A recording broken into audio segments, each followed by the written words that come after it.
Hello and welcome everyone to another episode of Scott Schilling Speaks. Got a new friend on with us here today. She is a speaker, a certified coach, an author, a podcast host, a transformation coach. My God, how do you have time to do all that? Jen Sugermeyer, thank you for joining us here today. Thanks for having me. Appreciate you. So you obviously do a lot of things. Um, where did the foundation for all this come about? What got you into this? Yeah, if you had asked me 10 years ago if this had was going to be my career direction, I absolutely would have not believed any word of it. So I was in corporate for my entire career, and even that took some detours, from what I studied in college to what I ended up doing. But I spent 15 years in IT as a leader in some capacity. And I've worked everywhere from Afghanistan with a top secret clearance to California for publicly traded companies to private companies to, contracting with the government. I mean, I've been all over the map, but always in IT. And I, as I was advancing in my career and the more things that I had, whether it was my house, it was the promotions, it was all of that, kind of the more disconnected I felt from myself. And everything from the outside looked really good, but I didn't have that spark and that zest for life that I once did. And I kept thinking, if I just get this one other thing, then I'll be happy. And whether that be a relationship or a promotion or whatever that was, I just kept wanting this thing called happiness, and I wanted to be fulfilled. And that's what spawned all of this, is because I went on a quest to figure it out, and I did this years ago.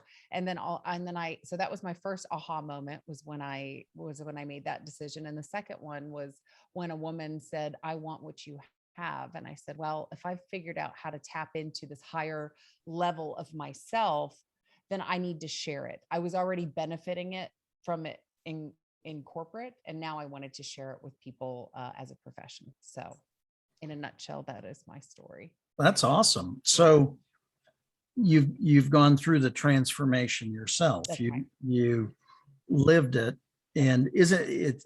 You said something interesting there. Um, I want to have what you have. Careful what you ask for sometimes, because I think people don't really realize, what it is. So how are you able to take that foundation then and serve your clients and work with people to help them through their stuff? It's connecting. It's three steps. It's connecting to who you are as a person. And sometimes we're just going through life and we never stop to ask ourselves, how do we feel? What's going on with us? We're just going through, we just plow through. I'm just going to push a little harder, and instead of stopping and getting connected to yourself. So that's first and foremost. The second, and I would say the biggest piece, is mastering the mind and understanding, depending on what level we're at, but from very basic mindset tools to, more higher level tools within the mind. But your mind has all the answers that you need. And then lastly, it's getting into action, because it's one thing to think about things, but if you're not putting them into action, then what are we doing? So it's connecting to yourself, it's understanding your mind, and then putting things into action. And so I have a program that I walk these high achievers through those three steps. So how do you, sometimes with high achievers, some it's not a problem to get them to take action at all, and some it's they're absolutely stuck. How do you get them, if how do you get them to take the action if they're absolutely stuck? I mean, it's when you tapped into your mind, because your mind is going to tell you you can or you can't. And when you and both are right. So it's tapping into the mind and seeing it from a different perspective. So failure, for example, that can be devastating. You get laid off from your job, you can say that is a massive failure. I can't believe this happened to me. I'm never going to be able to get a job that pays the amount, and you just go down a litany of things. Or you could look at that as an opportunity. this is an opportunity to grow, to start my own company, to find a better job. I already didn't like that job. So the mind has the power to be in whichever bucket. So when we're able to see those options, because sometimes we get so stuck on that one that, oh, it is a failure. Oh, I have no other options. And when you're able to see those and you believe those, that's when you can start to move into the direction of being comfortable with getting in action.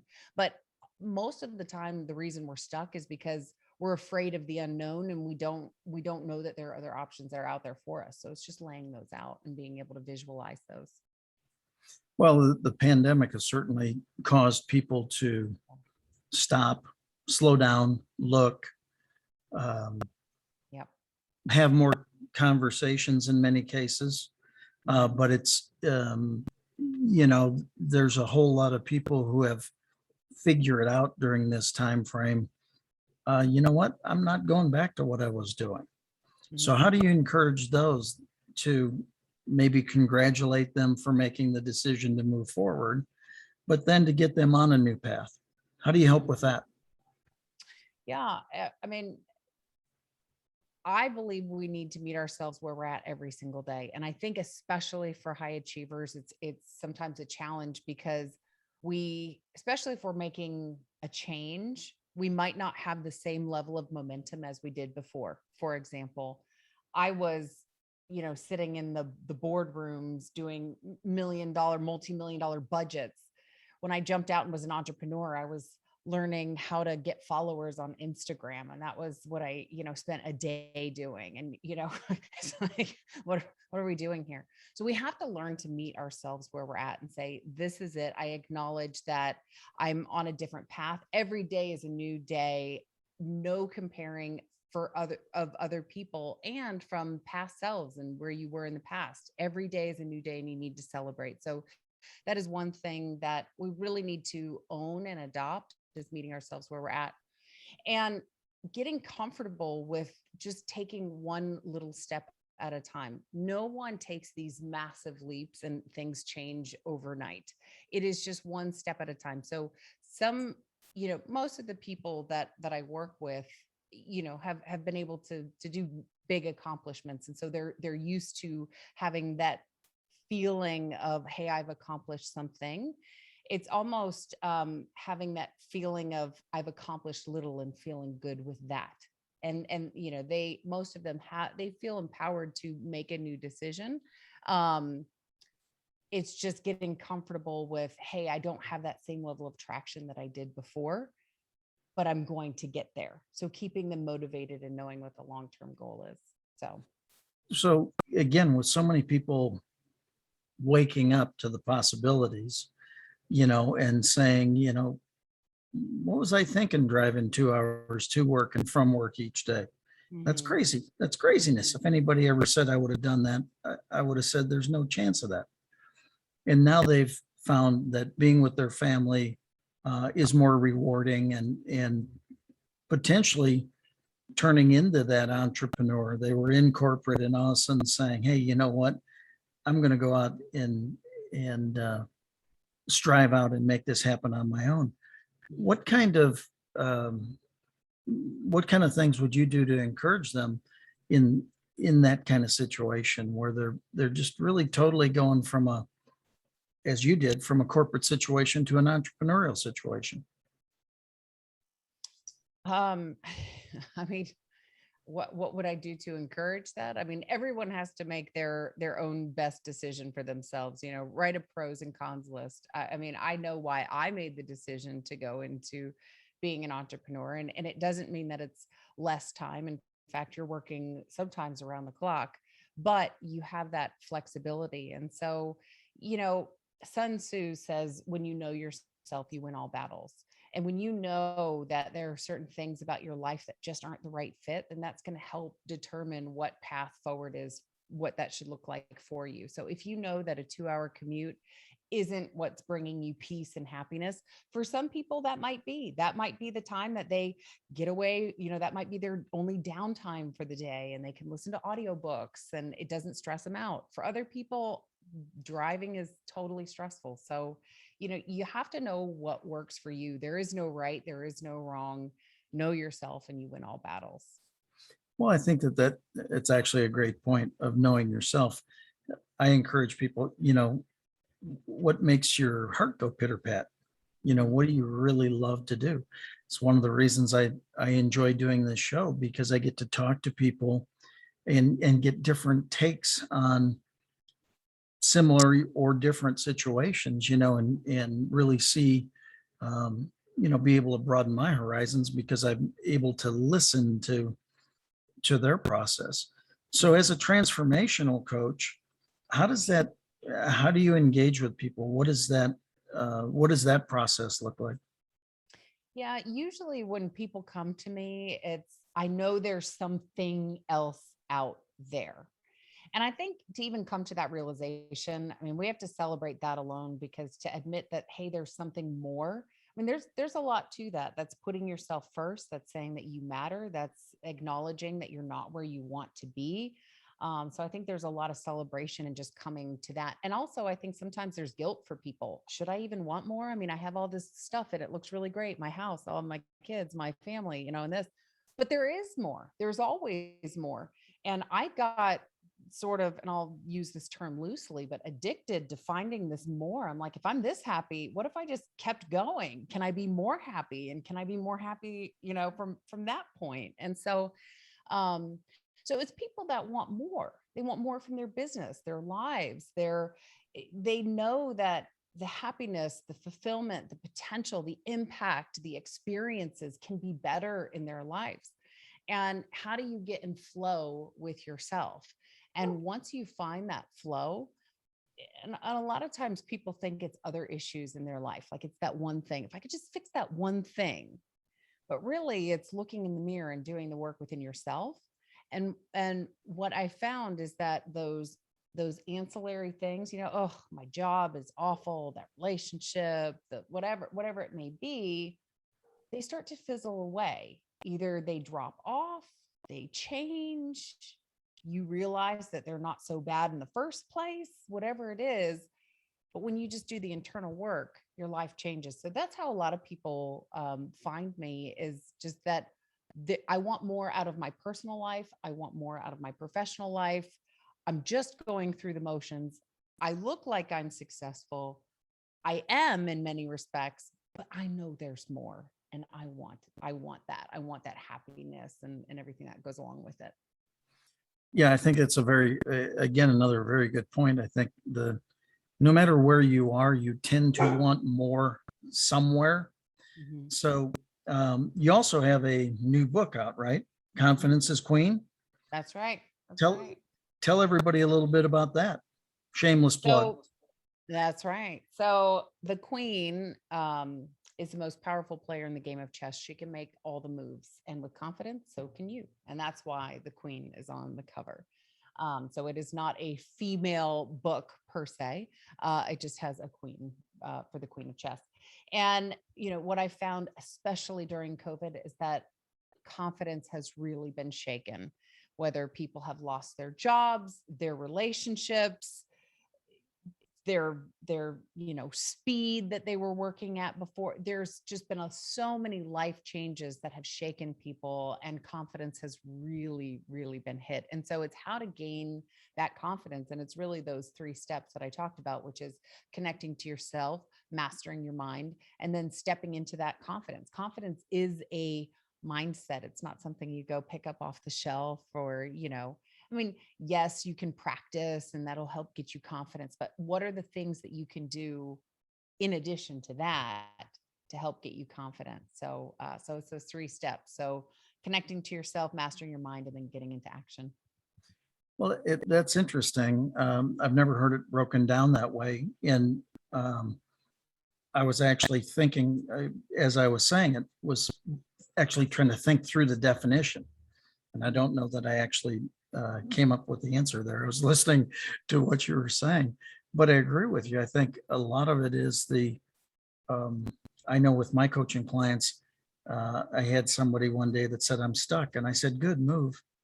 And they said, no, I'm stuck. I said, good, move. And they said, no, you don't understand. I'm stuck. I said, no, I understand. Move. And they said, what do you mean? I said, can you feel your right foot? And they said, yeah. I said, move it.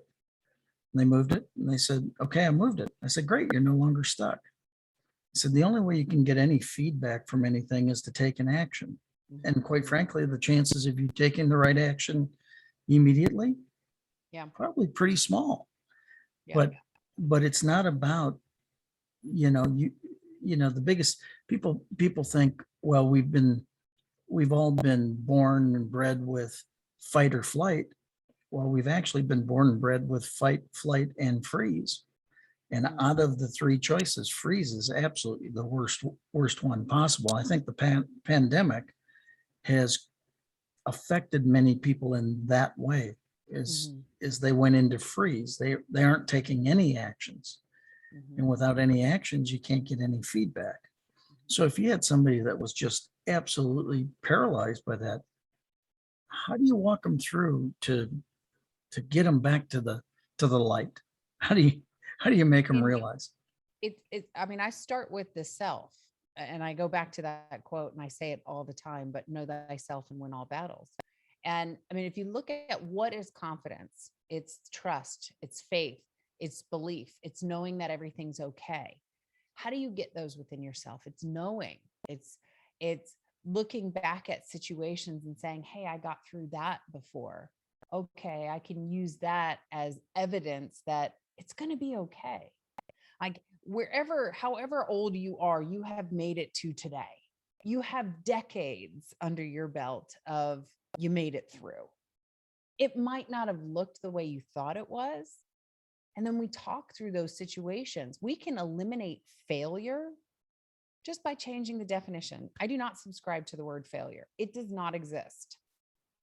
And so when you are connected to yourself and you start to trust that person, when you start to believe in the mission of that person and the capabilities that either you can or there are things that we can't do, and that's okay. We know what to outsource. And then you understand the mind. The mind will tell you failure exists or it doesn't. And when you merge all those things together, that helps give you the confidence you need to get into action, to take those little steps.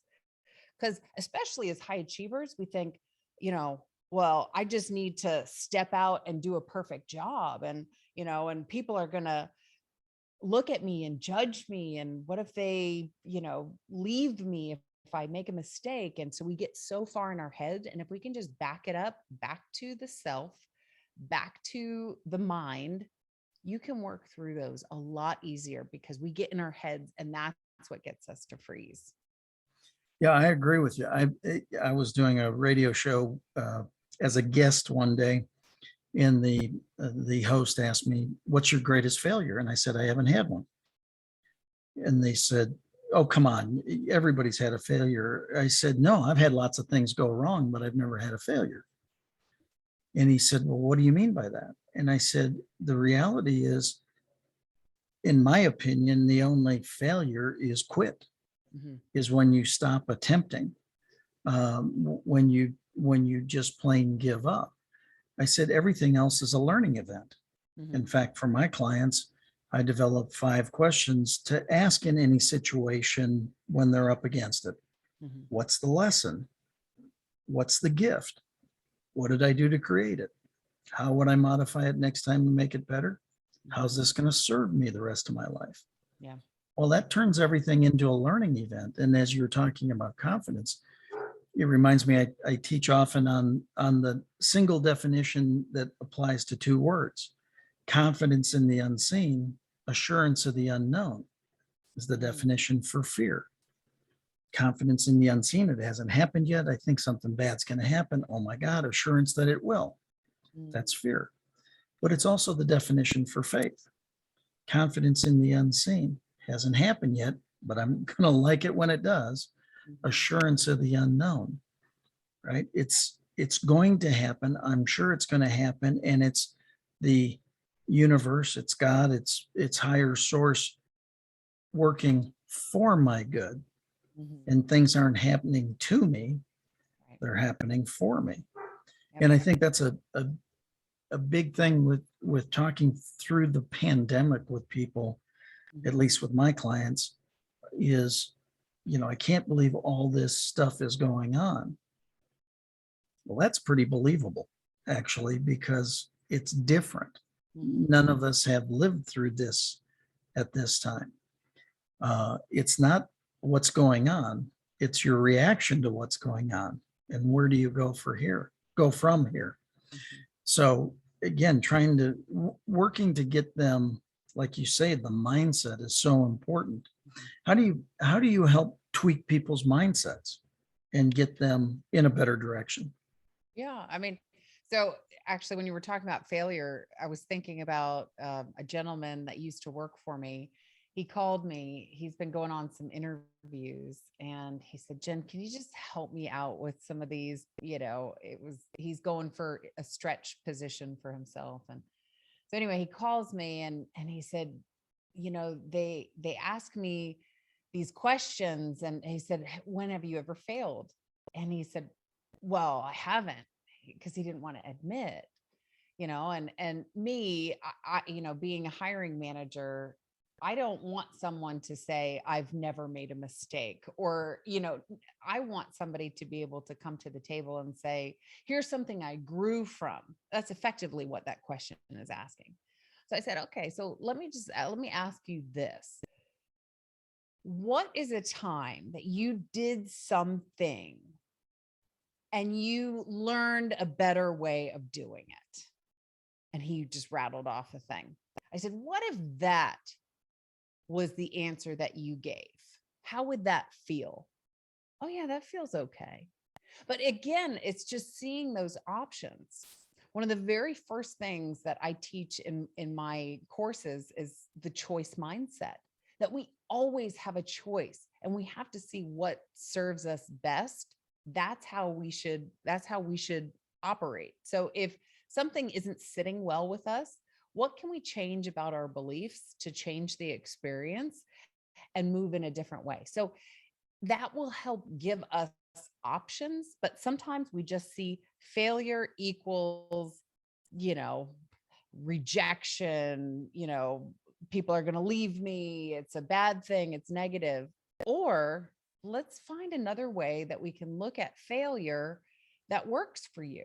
Failure doesn't have to exist, it can be a lesson. So showing people, and I think that's really what coaching is just helping to give other options, and it's the person that's going to choose which path they want to take, but it's being able to ask those powerful questions to get them to another spot, to get them unstuck.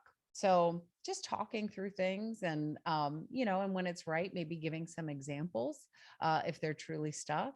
But I think that's and it happens to a lot of us. We only see what's right here. So, Again, I think very, very true. It's amazing that we repeat the patterns, and you know, I'm going to approach this challenge the exact same way I did last time. How did it work for you last time?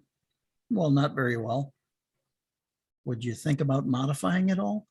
mm, Would it make more sense to do mhm, something like that? And again, I think through the pandemic and through a lot of the things going on today, it's interesting to talk to people about um, their options and their choices. And I think mhm, people are realizing that they actually have options. I think for a mhm, long time, maybe they thought they didn't. And I mhm, think what's starting to play out publicly now is that people have more options than they actually think they do. mhm. Probably a really good thing. I mean, I think always at all times we always have options, and it's an art. It's an art to start to look at them. I mean, all of this mindset takes work, and seeing, what are your options? Well, you could just let something go and not let it bother you. That's an option that you always have. But is that the first thing that comes to mind? No, something happens and we just take it on and we say, oh, but you literally have an option to not let that bother you. Yeah, So, very I true. mean, whatever context we're talking about, it could be you choose to be angry, to be happy, to let it go, to move in a direction, to change direction. I mean, there's always a load of options that you have. And it's seeing those that, hey, I'm actually empowered with all these decisions. It's not just the one that immediately presents itself, which sometimes is negative. It's not just that. You got to take a step back and say, hold on. So I think it's good that people are starting to see more options, even within like the workforce, for example. Hey, I don't have to go into the office. I don't have to work for a boss. I can be my own boss. And they're seeing some level of options, but it goes so much deeper than that. And I think if people continue to explore that route of options and choices, they're going to feel so empowered in so many ways. That's why it is one of the very first things that I talk about in all of my coachings, my trainings, it's on repeat, always out of my mouth. Yeah, I think it's interesting because I think what will actually turn the country around and turn the world around, save the world, is entrepreneurs, is the people that have that internal grit, that internal fight to do business, right? To go through some things. I think we really need to encourage that. So you smiled. What was Because it is grit. It's a lot. They don't prepare you for all this. Well, that's what I was going to say. I call them incidental entrepreneurs or accidental entrepreneurs. Incidental, yeah, I kind of been thinking about this for a while. Accidental, I got to do what? Huh? I'm not coming back here next Monday. What are you, and I think that it's interesting because there's a group of more mature folks. That's code word for old, by the way. More mature folks that have been through more stuff that are seeing it more as a choice. And I think some of the millennials and younger are seeing the differences and the possibilities, but from a questioning nature, not necessarily from an experienced nature. Whereas the boomers have experienced it now differently and said, maybe I could do something else. I refer when people say, how did you start your career? I started it in corporate like everybody did, or I thought. I mean, my dad worked for the same company for 46 years. That's the model I saw. Can you imagine doing that today? Oh my goodness. How about 4 to 6 years? Yeah. It has been absolutely interesting to manage millennials and manage a more mature population, because you've got some people, that say, I haven't taken a sick day in 10 years, and they're really proud about that. That was just the culture. You don't take sick days, you just plow through. And then I had millennials and they were like, my dog is sick today and I need to stay home. And you're like, how do I deal with this?